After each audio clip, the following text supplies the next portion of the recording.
Dámy a pánové, vítám vás u dalšího videa. Dneska v takovém pozměněném formátu, jak jste si asi všimli. Posledně jsme se koukali na nějaký ty novinky z Helldivers a z Ark Raiders a ptal jsem se vás přímo v hlasování, co z toho byste preferovali, nebo jaký styl těch herních novinek byste chtěli vlastně v dalších videích. A hodně z vás, většina z vás, chtěla nějakou kombinaci pro obě dvě tyhle hry, ale protože jsem megaloman a protože komentáře byly jaký byly a pár z vás mi i psalo přímo na Discordu, který spolu s Twitchem najdete dole v popisku pod tímhle videem, tak jsem se rozhodl, že zkusím udělat spíš takovej přehled novinek z herního světa tak nějak obecně, tudíž toho dneska máme na plánu celkem dost. Já ocením jakoukoliv zpětnou vazbu tady na tenhle ten formát, ať už formou komentářů, nebo mi napište přímo na tom Discordu. Možností je víc než dost a pokud se vám tohle video líbí, tak like a odběr samozřejmě velmi potěší. Ale dneska se podíváme jak na Game Awards, tak i na nějaký věci kolem Helldivers, Ark Raiders, co tady máme ještě na seznamu, Halo Infinite, Elden Ring Night Rain, Space Marine 2 a něco málo k Doomu. Tak jako vezmeme to hodně povrchově, spíš takový jako informačně v podstatě, ale hej, i tak by to mohlo být fajn a jsou to povětšinou hry, které jsem tady na kanále řeším nebo řešit bych chtěl prostě, tudíž mi to dává docela smysl.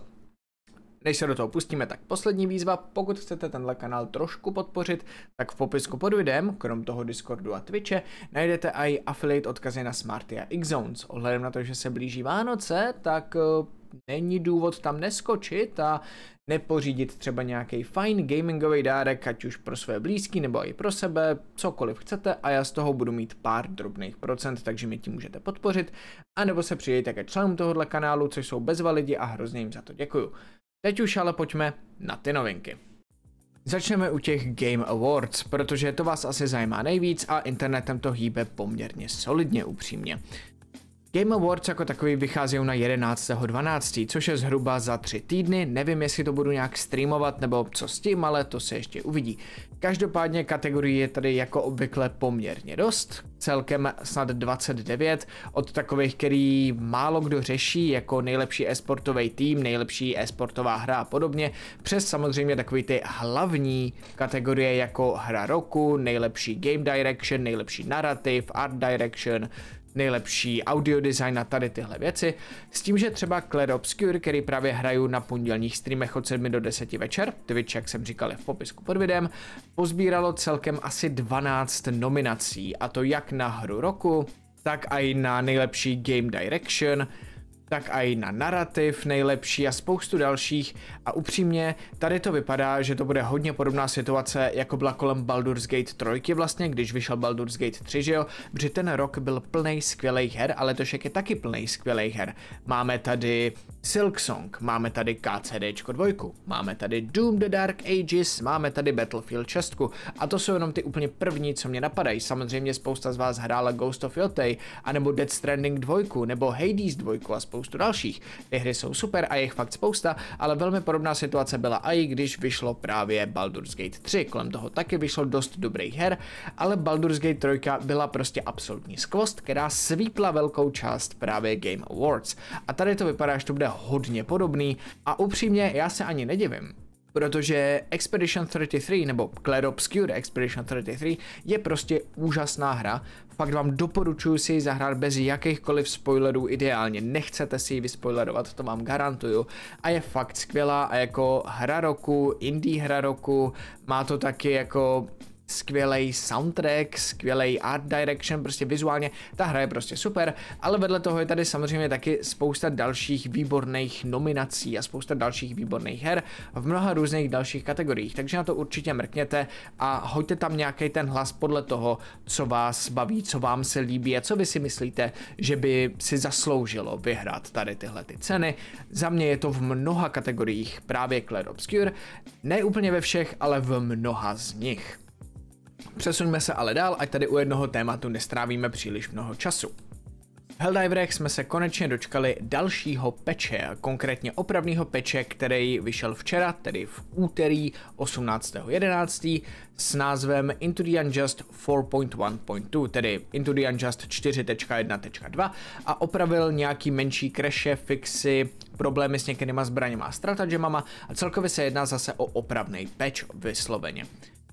Tvůrci se k tomu přímo i vyjádřili, že by chtěli vydávat tady ty opravné patche, dokud nebude hra opravdu v perfektním stavu nebo v adekvátním stavu, řekněme, a měly by tyhle patche vycházet ob týden, tudíž jednou za 2 týdny, takže dalšího patche se dočkáme 2.12. za 2 týdny, pravděpodobně pokud udržou tady tenhle ten režim. Hodně lidí už i volá po nějakým novým obsahu, hodně Helldiverů odchází právě do Ark Raiders nebo do dalších her, protože v Helldiverech prostě teďka chybí obsah, což chápu, já si od Helldiveru taky teďka dávám částečně pauzu, ale upřímně, dle mýho názoru je lepší, když si teďka od té hry spousta z nás dá pauzu. Ony i ty major ordery, kde teďka sbíráme vlastně vzorky u Automatonu a u Illuminate, nebo v době, kdy nahrávám tohle video, tak to tam sbíráme. A jak dopadne tenhle order, teďka nevím, a jaký bude další, nemám absolutně tušení, ale v každém případě je lepší si od té hry dát trošičku pauzu, když jsme ji třeba přehraní, a dát tím i trochu prostor tvůrcům na to tu hru opravit, nějak vylepšit a potom se k tomu časem zase vrátit, protože Helldiveři jsou tímhletím známí, že máme ten klasický systém game is dead, we are so back, prostě hra je mrtvá, jsme zpátky a takhle skáčem tam a zpátky prostě nahoru dolů, že jo? Takže uvidíme, jak tohle to půjde. Každopádně tenhle ten patch opravil dost věcí a taky je v něm poměrně zajímavá poznámka, protože na úplném konci tady těchto patch notes, který spolu se všema dalšíma zdrojema samozřejmě najdete v popisku pod videem, máme taky poznámku, že bychom si měli dát ohnivý kroužek kolem data December 2nd, což je právě za 2 týdny, 2.12., 2. prosince, protože by mělo přijít něco buzzing. Abych citoval, we also kindly ask you to put fiery red circle around the date December 2nd. Chtěli bychom vás požádat, abyste si dali ohnivý rudý kolečko kolem data 2.12. As we will have some buzzing updates for you all. Protože budeme mít nějaký úžasný, nebo nevím úplně jak přeložit slangově buzzing v tomhle případě, updaty pro vás všechny. Tudíž uvidíme, jestli to bude nějaký nový obsah, jestli třeba přijde ten leaknutý Redacted Regiment Warbond, ten Stealth Warbond, nebo přijde něco jiného. Některý lidi si myslí, že přijde nějaká nová ohnivá jednotka, někdo si myslí, že přijde nějaká zbraň Honey Badger, nebo prostě, že přijdou nějaký věci kolem včel a podobně, protože buzzing, že jo, jako bzučení, jo, chápete, ale uvidíme, já absolutně nemám tušení, abych se přiznal v tenhle ten moment. A pokud k tomu máte nějaký líky, tak mi klidně dejte v komentářích vědět, protože já k tomuhle teďka zrovna žádnej úplně velký lík nemám. Říkal jsem ale, že hodně hráčů přišlo z Helldiveru právě na Ark Raiders, tak se pojďme podívat, co je novýho v Ark Raiders, protože i tam je poměrně zajímavá nová záležitost a to je nová mapa, která se jmenuje Stella Montis. Tahle ta mapa vyšla relativně nedávno, přišli s ní i noví Ark nepřátelé, konkrétně Matriarch, což je fakt velká šílenost, a Shredder, což je malá krabička, nebo malá, tak jako krabka lidské velikosti, která se tak jako havruje nad zemí, a když vás vidí, tak vás absolutně rozseká, protože tahle mrcha toho strašně moc vydrží a zároveň je plná brokovnic, víceméně. Je to prostě brokovnicová záležitost, která pálí do všech stran, nemáte tomu pořád nějak uhnout a je to naprosto, ale naprosto bezcitný vraždící stroj. Což se dá říct o téhletý mapě obecně. Stella Montis je poměrně zajímavá mapa, je to víceméně podzemí. A upřímně tahle mapa je fakt ruthless, tahle mapa vám nic neodpustí, je brutální. Hodně hráčů tady hraje fakt těžký PvPčko z toho, co jsem slyšel, ale já osobně jsem tady během svých pár her na téhle mapě potkal velmi přátelský lidi, kteří mi i pomohli, poradili, pomáhali jsme si fakt navzájem a zachytil jsem nějaký teorie, že tohle to může být způsobený tím, že jak vy se v té hře vlastně chováte, tak to ovlivňuje váš matchmaking, že pokud hrajete agresivně a PvPčkově, tak vás to v matchmakingu spíš hodí k lidem, kteří hrajou podobně agresivním stylem. A zase, když na hráče neútočíte, spíš s nima komunikujete a prostě nemáte, řekněme, PvP damage, tak zase vás to bude házet s hráčema, který taky neútočují na hráče, ale tohle fakt nemám potvrzený, tohle to je spíš jako dohad, ale asi by mě to úplně nepřekvapilo, i když je to trošku podpásovka na některé typy hráčů, nevím no, je to takový, nevím úplně co si o tomhle myslet, každopádně ta mapa Stella Montis je poměrně brutální a fakt vám nic neodpustí, je plná brutálního arku, který vás skropí jakmile může. Tahle mapa je na vás opravdu zlá, ale zase na ní padá spousta velmi dobrýho, velmi šťavnatýho lootu, takže je to velký risk, velká odměna, což je poměrně cool. K tomu tady máme i speciální event komunitní, který se jmenuje Staking Our Claim, ve kterém v podstatě jde o to, že jak hrajete prostě a získáváte expy, tak za získávání expů na mapě Stella Montis získáváte takzvaný merits, což jsou speciální expy v podstatě, nebo speciální body pro tady tenhle ten event specificky.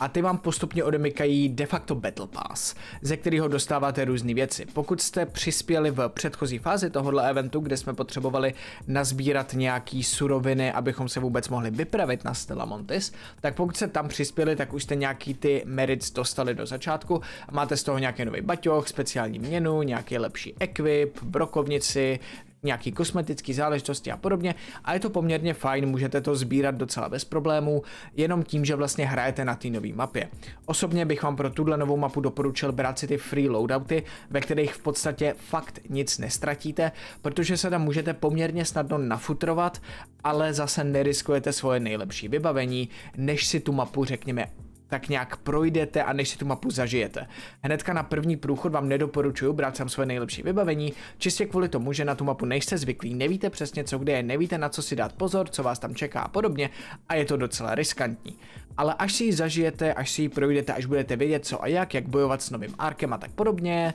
až budete tu mapu prostě jednoduše znát, tak si tam samozřejmě vemte co chcete, jo, ale osobní rada, pokud tam vyrážíte poprvé, vemte si free loadout, protože je vysoká pravděpodobnost, že tam dostanete přes držku od nového arku upřímně. A nebo jsem já jenom špatný hráč, ale dejte mi v komentářích vědět, co si o téhle mapě myslíte vy, nebo jestli vy máte nějaký tipy na ten nový ark, třeba zrovna na ty shreddery, protože ti jsou fakt docela brutální upřímně. Vedle tady těch samých pozitivních novinek tady mám i nějaké méně pozitivní a to se týká zrovna Halo Infinite. Vím, že Halo na tomhle kanále nikdy nebylo úplně moc velká záležitost, to máme spíš na Discordu, že tam občas zahrajeme Halo, konkrétně multiplayer v Halo Infinite, který mě osobně dost baví, je to prostě taková fajn oddechová šílenost. No a původně kdysi, když to vycházelo, že jo, tak se mluvilo o tom, že tahle hra bude mít maximální podporu a Bůh ví co všechno po dobu 10 let. Tahle hra je v tenhle moment venku asi 4 roky a máme tady poměrně takový hořkosladký novinky, protože nám vyšla nová operace jménem Infinite. Tahle operace je poslední velký update pro celou hru Halo Infinite. Tvůrci té hry sice řekli, že tomu nechtějí úplně zatrhnout celkovou podporu, chtějí to udržet, prostě udržovat servery, případně nějaký patche, fixy a tady ty drobnosti by měly furt nějak docházet, ale v podstatě dali do hry novej obrovský Season Pass, ve kterém můžete nafarmit nejrůznější armory, nejrůznější prémiové měny a všechno možný prostě, abyste si mohli v té hře poodemykat maximum a maximum věcí, co v té hře vlastně jako je tak nějak z té kosmetické stránky a podobně. Protože tohle je v podstatě poslední velký update, co ta hra bude obsahově mít, protože ten tým, který na tom pracuje,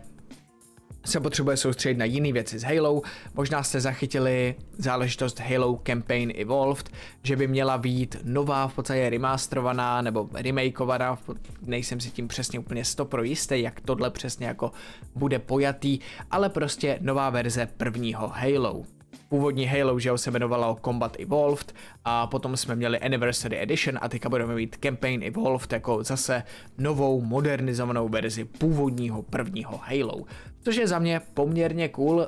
Já osobně mám z toho chutí si Halo znova zahrát po dlouhý době. Pokud chcete, můžu na to natočit let's play na svůj vedlejší kanál, dejte mi vědět v komentářích, jestli by vás to zajímalo.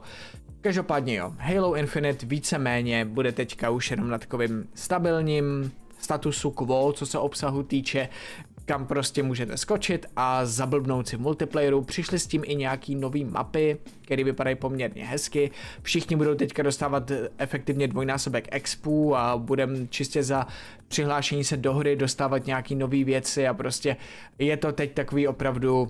aby si to v podstatě ta hra jako dožila, jak bude komunita vlastně chtít, aby si s tím komunita v podstatě užila jenom prostě fakt zábavu bez jakéhokoliv stresu, kupování věcí a podobných blbostí, prostě jenom si v klidu hrajte a bude dobře. Další nový obsah nám balí ale i do Elden Ring Night Train, což už jsem taky nehrál ani nepamatuju upřímně. Ani nevím, proč jsem to hrát přestal, jestli mi to zastínili Helldiveri nebo Space Marine 2. Každopádně 4.12., což není zase za tak dlouho, nám vyjde DLCčko pro Elden Ring Night Rain. Tohle DLCčko se jmenuje Forsaken Hollows a mělo by obsahovat 2 nový Nightfarers, tudíž 2 nový postavy, 2 nový bosse, nový Shifting Earth a nějaký další záležitosti. Tohle DLCčko by mělo stát 15 €, což na DLCčko není úplně moc, abych se přiznal, ale na to, že je to live service jako hra multiplayerová, je to takový, no nevím, každopádně já si to asi koupím a dám tomu rozhodně šanci, já to asi testovat budu tohle, protože jeden z těch bossů, co tady je naprostá legenda ze světa Dark Souls, protože je to sám Artorias the Abyss Walker. Chodec propasti je zpátky jako boss a upřímně jsem zvědavý, jak bude vypadat, jak bude fungovat a změřit moje síly s ním znovu, tentokrát v týmu. Jo, to zní jako něco poměrně zajímavého a s ohledem na to, že to vychází 4., což je čtvrtek, tak uvidíme, jestli tam naplánuju nějaký extra streamy kolem, nebo uvidím zkrátka dobře, jak to budu testovat, ale rozhodně se na tohle brknu, protože se na to dost těším. A co se týče nějakých dalších nových šíleností, tak Space Marine 2, kterýho jsem taky delší dobu nehrál, tak krom toho, že tam přibyly nějaký nový módy, že jo, ten nový Siege mod, když tehdy vyšel, tak jsme přímo na streamu i testovali a měla by nám tady vycházet nová PvEčková mapa, celá nová operace, která by měla být 25.11., tudíž za týden v podstatě, opravdu. A to je mapa Reclamation, která je poměrně zajímavá, protože bychom se měli vydat na orbitu nad planetou Avarax. V podstatě je to Space Hulk operace, kde se vypravíme na zničený nebo v podstatě kriticky poškozený imperiální křižník, který je napadený tyranidama, potřebujeme ho vyčistit a samozřejmě zase se to celý nějak pokazí, zamotá a Bůh ví co všechno. K tomu jsme tady taky samozřejmě dostali v předchozích updatech spoustu nových záležitostí, včetně nového Blood Angels šampiona krvavých andělů, který, kdo víte, co je tohle za zbroj, kdo ví, ten ví. A dejte mi vědět, jestli se mám k tomu Warhammer loreu vrátit nebo ne, protože upřímně jsou tam nějaké šílenosti, které by byla strašná sranda projít a na druhou stranu jsou tam věci, které vím, že mě strašně budou štvat, protože se kolem nich vždycky strhne kontroverze podle toho, jak si to kdo vykládá a jak to kdo čte v těch knížkách a podobně, ale hej, dejte mi vědět, protože tahle operace vypadá v celku zajímavě. Celkově Space Marine 2 prošel dost i změnama, co se týče nějakých balancovacích věcí a nějakých úprav na zbraně, perky a celkově to dost předělali a co jsem tak slyšel, četl a i lehce zkoušel, tak to není úplně špatný, což je za mě poměrně dost cool a třeba ten nový boss Chaos Spawn je poměrně zajímavý, boss Vortex Beast je taky docela zábavná šílenost. Celkově jako není to vůbec špatná hra, furt na takovýto občasný zahrání to rozhodně furt stojí za zkoušku a jestli tam teďka zase vyjde nová operace, zase hej, nová motivace si to znovu zahrát po delší době. No a pro milovníky singleplayer her tady mám na závěr novinky k Doom The Dark Ages. Moje milovaná série, na který ten kanál začínal, protože Doom The Dark Ages dostal 3. update, ve kterém vyšlo Repatorium 2.0. Repatorium je ta aréna, kde si můžete nadizajnovat vlastní encounter s nepřátelema, vyzkoušet si, proti čemu chcete bojovat, nachystáte si tam vlastní vlny démonů a jdete s nima prostě bojovat. Teďka je rozdělený do kol, kde si můžete vybrat, kolik kol tohle to bude mít, co se bude spawnovat v kterém kole a celkově jak to prostě má probíhat, jakýho bosse chcete mít na konci 5. kola a tak podobně. A je to opravdu jako sada v podstatě soubojů, který si předchystáte a s kterýma si můžete hezky pěkně vyhrát. Každý tady tohle kolo v tom Repatoriu může mít až 10 vln respawnů, což je poměrně šílený pro ty démony, tudíž v podstatě můžete mít až jako 50 vln nepřátel de facto po částech, zároveň si tam můžete nastavovat nově i časové limity a můžete tady to nastavení Repatoria a i sdílet s dalšíma hráčema, tudíž v podstatě nám tady vzniká jakoby takový challenge level building systém, kde si v podstatě můžete vytvářet vlastní jako challenge a vlastní výzvy a sdílet je s ostatníma a potom je zkoušet prostě a zkoušet, jak šílený to je, kdo to jak dá, nedá a podobně a prostě testovat, kdo tam vymyslel co za magořiny a podobně. Ačkoliv to je teda zatím beta, tady ty passkody a tady tohleto vytváření a sdílení těch modů, to je zatím jenom v betě, takže uvidíme, jak tohleto ještě bude fungovat.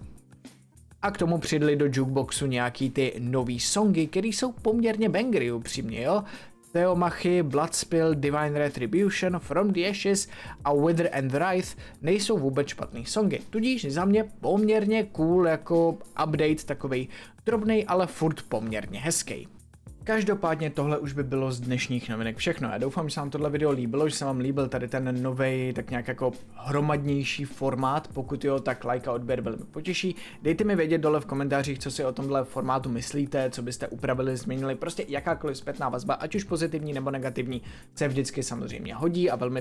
za to budu rád prostě, abych věděl, jak pro vás dělat ten co nejlepší obsah, který se vám líbí. Pokud mě chcete trošku podpořit, tak v popisku pod tímhletím videem, kromě odkazu na Discord server a na Twitch pro pondělní streamy, najdete i 2 affiliate odkazy, konkrétně na Smarty a Xzone, kde si můžete koupit nejrůznější merch, herní výbavu a tak podobně. Blížou se Vánoce, takže proč to nevyužít a můžete mě tím i trošku podpořit, anebo se přidejte ke členům tohoto kanálu, kterým za to moc a moc děkuju. Všem vám samozřejmě děkuju za zhlédnutí, bez toho by to nešlo a na viděnou příště.